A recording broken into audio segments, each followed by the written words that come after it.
Salut, comment vas-tu ce matin? Encore une fois, bienvenue dans cette série où l'hypnose se dévoile à travers des visages symboliques. Pourquoi avoir choisi des visages? Parce que l'hypnose, c'est pas quelque chose de figé, c'est plutôt une rencontre avec des parties de toi qui sont parfois oubliées ou parfois méconnues d'ailleurs, mais toujours prêtes à dialoguer. Chaque visage que je te fais découvrir, c'est comme une métaphore vivante en fait. Ça incarne une fonction intérieure, une ressource, une invitation. Et en explorant ces visages, en découvrant ces visages, tu vas pas apprendre l'hypnose comme une théorie, comme quand on ouvre un livre. Tu vas la ressentir, la vivre, même t'inviter dedans. Alors bien sûr, c'est important, mais abonne-toi pour ne rien rater et partage à tes amis comme un petit cadeau matinal que tu leur fais. Ok? Très bien.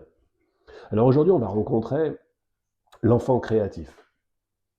Ben ouais, celui qui joue, qui imagine, qui invente, sans se juger. Celui qui est encore capable de transformer une boîte en château, un silence en chanson, une peur en un monstre à apprivoiser. Ça te parle? L'enfant créatif, c'est cette partie de toi qui sait encore rêver en fait. C'est même cette partie qui n'a pas besoin de permission pour inventer, explorer, transformer. Alors en entendant ça, tu peux avoir l'impression qu'il s'est caché, ou même peut-être qu'il est parti en vacances. Moi je me demande si tu ne lui as pas plutôt dit d'être sérieux, d'être sage, d'être comme il faut pour satisfaire les gens qui t'entourent.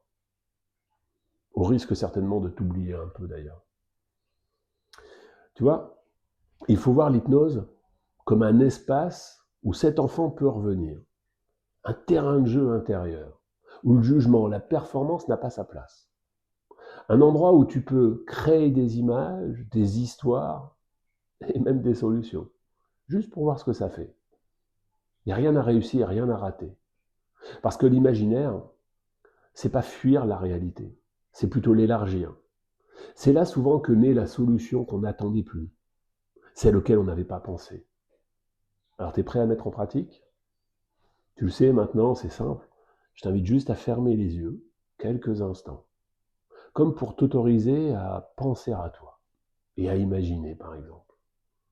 Par exemple, une pièce vide, douce, lumineuse, avec en son centre un coffre. Curieux, tu l'ouvres et tu y trouves des crayons, des tissus colorés, des objets étranges, des instruments de musique et qui sait peut-être des déguisements. Et soudain, sans prévenir, il est là. Il est là, ton enfant créatif. Comment est-il? Quel âge as-tu? Comment te regardes-tu? Tends-lui la main. Demande-lui, qu'est-ce que tu veux créer aujourd'hui? Laisse-le te montrer, après tout. Peut-être un dessin, peut-être une cabane, une danse, une histoire.